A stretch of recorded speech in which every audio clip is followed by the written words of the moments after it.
Good morning to everyone. Hope you had a good evening. Friday the 14th of July, so get the briefing underway, and as you can see, I have a guest with me this morning, Mr. Jose Stubbs, all the way from Orlando, Florida. Jose was a former trainee at the end of 2015, then went on to trade with us for a couple of months before heading back to the States. But still looks at the markets day to day, and I must say, out of a lot of the trainees that we've had, probably one of the best at staying on top of the news, and just being immersed and really motivated to keep up with the news. So good to have him with us, and he's going to have a little bit of a chat, help me with the briefing this morning, particularly on the data side. But what I'll do first is I'll just have a quick wrap of some of what we saw yesterday and some of the news from this morning. Starting off with overall the open here, it's fairly quiet conditions, I'd say, at this present point in time. We've had a little bit of a dip more recently in crude oil. It's gone back beneath $46. I'd say probably likelihood just a bit of an extension of the move, then having broken the levels that were holding up some of the price action just below $46 overnight in the Asia Pac session. But not really anything new, specifically headline driven. And then looking elsewhere, it comes after yet again another positive close on Wall Street.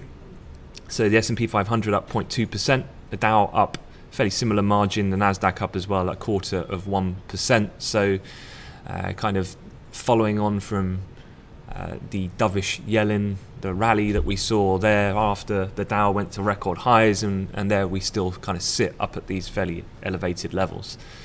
Yesterday we had, of course, the PPI data. A lot of people obviously watching that now with Yellen's kind of lesser confidence, if you like, in inflationary conditions, and obviously that's a key component of them to be able to deliver on their kind of more hawkish or normalization process. But the PPIs were generally in line. You had a little bit mixed between the actual figure and the core, but net a 0.1 beat, a 0.1 miss, net neutral then in terms of how the market responded, and although the market waited for that data, it really didn't see much of a reaction at all on the numbers itself. Now that's not to say that's going to be the same today. I would say if anything the CPI is probably even a little bit more important, but I'll leave Jose to talk about those numbers in a few minutes time. Elsewhere, looking at the euro currency, fairly flat this morning, as to really all the major currencies. Cables just minor positive. The dollar index is just down a touch, about 1/10. A couple of comments from yesterday. You had ECB's Remsivich suggest that QE will continue for a few years. Now, if you think about it, Remsivich is not the first ECB member this week to make such kind of dovish commentary. I think it was ECB's Visco about 2 days ago said something similar. Obviously this is trying to just manage, I guess, market expectations, given the fact that the ECB has turned quite hawkish as of that Centre meeting held in Portugal 2 weeks ago, and since then I guess it's just a bit of managing of market expectations, not to get too overtly hawkish. But another headline that came yesterday, I think it was according to the Wall Street Journal, was that Mario Draghi is to speak at the Jackson Hole Symposium, which is going to be held at the end of August. Now, this is interesting because this is the first time that he's going to appear there for 3 years. And if I remember correctly, the last time I think he did appear there, he used it to prepare the ground for QE last time. So now he's talking about potentially we're looking out for this taper detail. When's that going to begin? Expectations generally that his appearance will be a potential preparation speech to lay the ground for further taper announcement, because it comes just 2 weeks ahead of their September meeting, which is of when the market consensus is that the ECB will use that language to talk about the taper process. So the strategy being that he makes an appearance at a keynote event, which is very important for financial markets. The Jackson Hole Symposium every year is always a market mover, but the fact that he's appearing when he doesn't usually, or hasn't in recent years, is a bit of a tip-off that potentially then he'll use that to say something important. So that's going to be the end of August. That's quite an interesting development. But how are these comments really playing out in the euro? Well, it's been pretty choppy overall in the last day or so. I would say probably from today's point of view, it's going to be more about monitoring the dollar on the back of the data so much than the euro itself. I guess yesterday we had a brief run below that kind of triple bottom that we'd have, the low on the 7th, the 10th and the 11th. It briefly broke that to test its respective S1 but failed to break in yesterday's session. We've managed to climb back up towards around a mid 114.50 kind of level at this present point. But definitely some scope for some further movement here depending on the economic data later. Quick look elsewhere. Let's have a look at the pound. Looking at cable. If I just make it a little bit more longer time frame, you can see that slowly but surely since really mid-week or the last 2 days, cable's just been creeping all the way back up to 130. It's found a bit of resistance this morning at R1, which is just about 7 pips shy of the handle at 29.93. But obviously you've had a couple of conflicting Bank of England comments. We spoke about this before, dovish broad-bent against hawkish McCafferty. But then this idea that, well, wages was a little bit better in the data that we had as well this week in the UK, maybe just a little bit alleviates some tension in regards to the divergence between inflation and pretty anemic wage growth, as the governor terms it. But then on a Brexit update in the news this morning, there was a fairly interesting written statement to Parliament yesterday, which went into a little bit more detail about the financial settlement that the government recognised yesterday, that the UK has obligations to the EU. Now, if you remember at the beginning of the week, kind of had Boris Johnson talking very much in contradiction to the Brexit minister, David Davis. David Davis, who seems to have become a little bit more conciliatory in his tone towards talking to Europe now that he's in discussions as Barnier, his counterpart on the EU side. But Boris Johnson very much so as being more, we're not going to pay for this divorce bill and so on and so forth. And the interesting thing about the written statement yesterday is that Britain has for the first time explicitly acknowledged its financial obligations to the EU after Brexit. So what I've been talking about for a couple of weeks is about ultimately I still feel as though the stronger hand is with the EU, given the stop clock that's underway from triggering of Article 50, and ultimately we have to secure a transitional deal, which is obviously going to come at a cost of settling the divorce bill. And so I don't think this is massively surprising, but two things. I guess one, I probably see this type of move as being more positive sterling than negative, given the fact that the quicker we can get down to thrashing out the details on settling this bill, the quicker we can get down to finalising what needs to be done to secure a transitional deal and then get trade talks underway.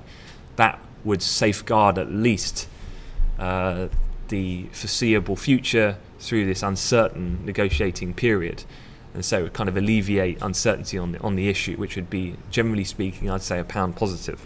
In terms of numbers, in this FT article, they said the EU sees its strongest legal claim going back to basically a rule where the backlog of unpaid commitments made by the UK in annual EU budget rounds. So as numbers go, obviously we know EU's kind of put out there a 100 billion type marker, whereas UK's fired back with about 1 billion. But if Britain accepted the terms that they do owe money, EU negotiators estimate it would amount to 32 billion euros gross and 20 billion euros net at the end of 2019. Long-term liabilities such as pensions would add a further 10 billion. So this is where you start to get this, I guess, more compromised figure, more realistic of 50, 60 billion. Even at that, I wonder whether or not that's a phenomenally large number, obviously, for the UK to be able to pay. But at least it gives you some idea of what we're looking at. So yeah, pound a little bit firmer this morning. It's only marginally. On the upside, as I said, R1 some resistance. You got the figure or the handle just above and then you've kind of got the main highs then towards what would have been the end of last week, so the 6th and very early on the 7th of this month. That's also seen up at 130.06. So some pretty interesting levels there on the upside. To the downside, certainly, depending on what's said, it's not to say that the bottom of the range couldn't be tested again. I guess the strongest level there being a move back down to the low that was seen before the pretty strong rally that we've had in the last two days or so. Okay, let me just looking at my cable chart here just so I can show you what I was looking at. It's here, it's those previous end of week highs from last week, and then the low we've had from this week, kind of defining the more recent range for the sterling currency. Okay, some other headlines quickly. Obviously talking about Brexit, one interesting tweet I saw from a latest opinion poll this morning was looking at Opinion, which is one of the pollsters, and they've basically been measuring the gap between people's desire for a second EU referendum. Now in December, no was in the lead by 19%. Now it's 41% yes, 48% no. So a 19% lead, or a 19% conviction, let's say, on balance. People don't want a second referendum. That's pretty sizable amount. However, that shrunk to just 7% in the last 6 months. Obviously, you've had this kind of a bit of a shambles by Theresa May with the manifesto brought about. The PR blunders have been multiple, not just from her and her kind of misjudgment on calling the snap election, but from other Tory members as well. And this kind of Brexit situation seemingly has been very slow to make any real progress. And so what the opinion poll is telling you is actually people are starting to lose a bit of patience with this whole idea of Brexit. What is it? What does it mean? And then you start to layer in the fact that actually now, with inflation at the highest in roughly 4 years in the UK at 2.9%, and with the threat rising of a potential need to Bank of England hand being forced to raise interest rates, and a ramification that would have on our economy, is that real people now are starting to feel a bit of the pain. Obviously, as I said, real wages are negative, but the prices of goods are going up. That's making people's lives worse if you're looking at it in its most black and white terms. And so just interesting to see then that people's appetite for a second referendum is starting to get more, or the appetite to not have a second referendum is diminishing at this point, given those factors discussed. So where does this go as we continue to thrash out this Brexit early talks? Aside from the data, which we're going to look at in a minute, we do also have something important for today's session. You have US bank earnings. Now, I'm not going to go into all the nitty-gritty details here. This is a really good FT article that's looking at a few different things that are definitely worth you guys reading. I did post a link out to this in the morning research email. But today's important because you get JP Morgan, Wells Fargo, and Citi. They all report today. They officially kick off earnings season, and it's very important because they're the first kind of bellwether for their sector to report, and often, however well these guys do, the market will already jump to the conclusion, forward expectations, and that however they perform, the rest of the banking community will perform similar, if not the same. So these guys are important. I haven't got the specific times, but on memory from previous earnings seasons, you've got JP Morgan.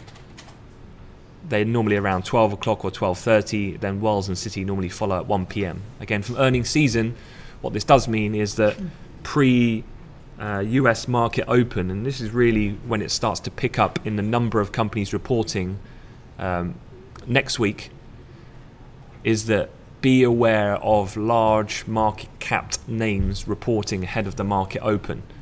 I remember there was distinctly a day last earnings quarter where you had 18.5% of the Dow Jones all reporting at one specific moment in time, and that had a real impact on the Dow future.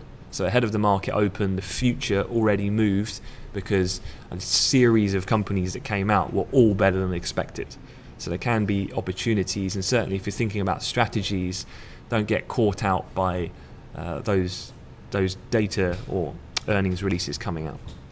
Good website to use if you do want to do some thorough preparation of exactly what to look out for with bank earnings is this website.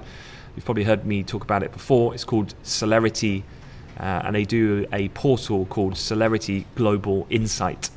And what they do here is provide previews. So you can see here they're already starting writing their previews for next week, which is when we have GS and Morgan Stanley. But if you scroll down, you'll probably find today's one. So here you go, JP Morgan. And what's nice here, they just put a review. They'll tell you the time that it's coming out. They'll give you some key measures in terms of what Wall Street's expecting: EPS, earnings per share, revenues, outlook, recent headlines on the company, and a technical review of the stock. So again, it's quite a useful tool. I would say as well, at Celerity is their Twitter handle. They report earnings probably the quickest, I would say, on Twitter. They have basically an automated tool that scrapes off of investor relations pages and fires out the data immediately. So it's a good resource. Okay, I'm going to give Jose a hand, but I'm going to hand you over. He's going to have a look through the calendar, a little bit of what to look out for today. So over to Jose. All right, guys. Hi. Good to be here. Today I will be taking you through some of the U.S. data points. We're going to start off with CPI, which is going to be at 13:30, 1:30? 1:30. At 1:30 UK time. That's particularly important as we had Janet Yellen talking a couple days ago, taking out the transitory, being a little bit more dovish, so you got to look out for that number today. The market's going to be expecting, the market as of late has been trending 2.2 and 1.9. We are, if it comes in lower than expected, then it's going to be a big dovish reaction. So that would be your cleaner play. Then if it comes in line, I wouldn't really do too much. But if it beats, especially an outside beat, then look for the hawkish move. And that's pretty much it for that, for the CPI. Also, remember core CPI, perhaps even more important, excluding oil and food, Yes. which are the more volatile components. So keep an eye out on those numbers. Yeah, just one thing with the CPIs. I guess one thing that a lot of people will look for is if these numbers are really weak, is this enough for the Fed to change completely their direction of their plan to hike one more time this year, and commence tightening of the balance sheet? I guess that's really down to how weak is this number, if indeed that is the case. I think if you get a number where core inflation, and as you can see here, it goes down to say 1.6, for example, I don't think that's enough for them to really start wanting to alter too much what they're saying that they intend to do for the rest of this year. But certainly if we get a print down at 1.5% in core inflation, well, if I just make this chart a bit longer dated, you'll be able to see what I'm talking about. Because if we get 1.5%, let's just say, I'm talking hypothetical terms, 1.5% here, that's the lowest since 2011. You talk about the Fed being able to hike when inflationary conditions are the weakest they've been in 6 years. That's when it starts to get a bit more difficult. And we're already talking about 0.2% from where we are at the moment on the core reading. So what typically tends to happen, though, just to kind of follow on from what Jose's been saying here, is that you've got Kaplan speaking at 2:30 specifically on monetary policy. Now, the interesting thing here being is that, as you can see, we'll have a quick run through now, we've got CPI, retail sales, and University of Michigan. But the two kind of, well, the main reading is CPI alongside retail sales. Then you've got Kaplan sandwiched in the middle. So if you had a really outlying report, whether very strong inflation all week.